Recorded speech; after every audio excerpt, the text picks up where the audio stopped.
بسم الله الرحمن الرحيم. يسعدنا شوفنا أن يكون معنا الطالبة دعاء إيهاب عطية، بنت قرية اللاهون والأولى على مستوى جامعة الفيوم في الإنشاد الديني. كلمينا عن مسيرتك مع الإنشاد الديني ورحلتك فيه، وكلمينا عن اقتدائك ببعض المشايخ. والله يا حضرتك أنا بدأت الأول بدار تحفيظ في قرية اللاهون. طبعا حفظت فيه القرآن، والقرآن ده هو يعني بيخلي الإنسان إنه يبقى عنده تجويد أفضل.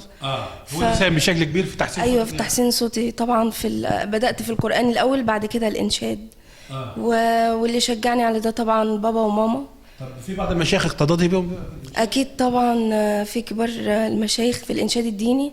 الشيخ النقشبندي ومحمد عمران وطه الفشني وكتير من المشايخ يعني اقتدت بيهم. شعورك بقى وانت كنت بتكرم وانت الاولى على مستوى جامعه الفيوم في الانشاد الديني؟ والله هو شعور جميل يعني. فزت بالمركز الاول للانشاد الديني في جامعه الفيوم.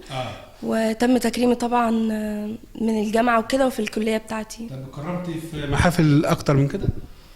كتير طبعا، كانت في المدرسه وكانت في الكليه، واي مسابقه بشارك فيها في الجامعه بتكرم فيها.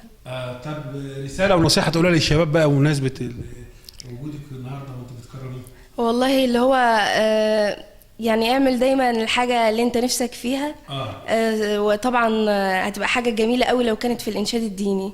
وتطوير بقى من نفسه من تلاوة القرآن. يسمع مشايخ كتير، يتعلم مقامات. القرآن طبعا بيساهم في صلاح حياتهم طبعا. أكيد طبعا أكيد. أكيد ليه جزء كبير في كده.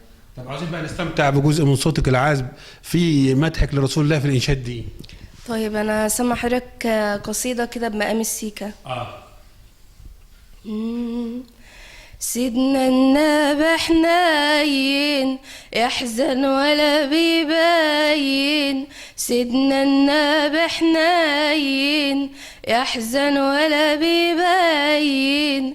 وعيشة يسألها من حبه اجرالها تلقى الكلام لين.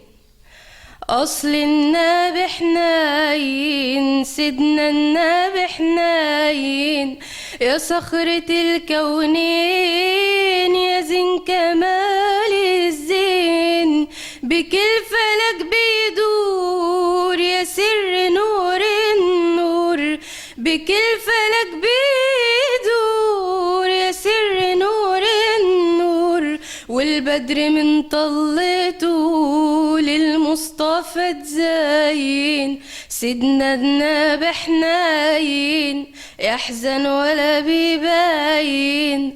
وعيشة يسألها من حبه يجرالها تلقى الكلام لين. أصل النبي حنين في يوم ميلاد النور الكون هنا وسرور. والشمس ليه حنت حتى الطيور غنت. والشمس ليه حنت حتى الطيور غنت. يوم مولدك في السنة الفرح مش هين. سيدنا النبي حنين. طب عايزين نتكلم برضو عن طموحاتك في الفترة الجاية. والله طموحاتي طبعا ابقى حاجة يعني في الانشاد. وافرح بابا وماما عشان هم بصراحة تعبوا معايا قوي سواء في مسابقات او حفلات وكده. طب طموحاتك بقى في النواحي العلمية؟ لا، في الناحية العلمية أنا خلاص كده بقيت فرقة تالتة كلية تربية طفولة. طبعا طموحاتي إن أنا بإذن الله أتعين معيدة في الكلية اللي أنا فيها. بالتوفيق. شكرا.